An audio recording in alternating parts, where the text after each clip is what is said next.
On va maintenant parler de la notion de représentation distribuée qui est vraiment centrale dans les réseaux de neurones profonds. Donc, qu'est-ce qu'on veut dire par représentation?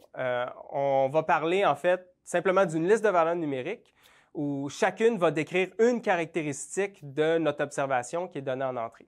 Ça, c'est une représentation.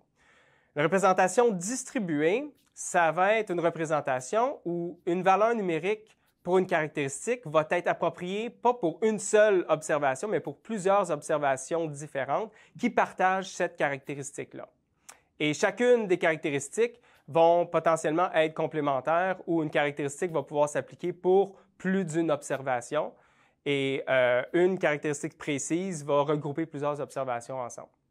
Et lorsqu'on fait de l'apprentissage profond, lorsqu'on utilise des réseaux de neurones profonds, en fait, on va avoir plusieurs couches de ces représentations distribuées qui vont être de plus en plus riches et complexes. Avec les réseaux de neurones profonds, on prend souvent inspiration du cerveau humain, puis entre autres le cortex visuel, donc la partie du cerveau qui nous aide à voir autour de nous et comprendre le monde visuel autour de nous. Donc, ce qu'on sait, c'est que la lumière qui frappe notre rétine va produire de l'information qui va être propagée dans notre cerveau en passant par différentes régions, comme la région V1, où on va avoir des neurones qui vont être sensibles à des motifs vraiment simples, visuels, comme des lignes avec différentes orientations. Puis ensuite, à la couche ou à la région V2, qui, elle, va combiner différents motifs pour détecter des motifs plus complexes qui sont des combinaisons de motifs simples, et ainsi de suite. Et ça, c'est l'inspiration qu'on va utiliser dans les réseaux de neurones profonds. On va essayer de reproduire ce principe général-là avec les couches cachées.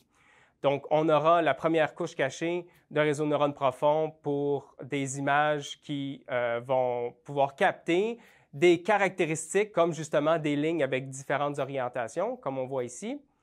Ensuite de ça, on va avoir la couche suivante qui va pouvoir combiner ces motifs simples pour représenter des concepts ou des motifs un peu plus compliqués, comme des yeux, une bouche, un nez, qui vont être des combinaisons de différents traits avec différentes orientations.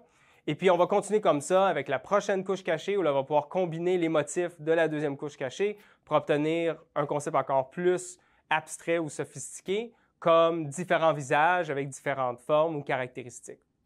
Et à chacun des niveaux, on va avoir une représentation qui est distribuée parce que si on retourne à la première couche, une image va contenir en fait plusieurs traits ou plusieurs lignes de différentes orientations à différents endroits.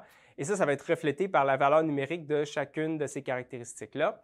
Et on va avoir la même chose pour les représentations aux couches suivantes où certains des motifs représentés par ces couches-là vont pouvoir être absents ou présents de façon plus ou moins dépendante pour différentes observations. Et ça va être vraiment le cœur de comment on va penser, représenter nos observations en entrée sous une forme distribuée qui va être riche puis qui va nous permettre de résoudre des problèmes complexes.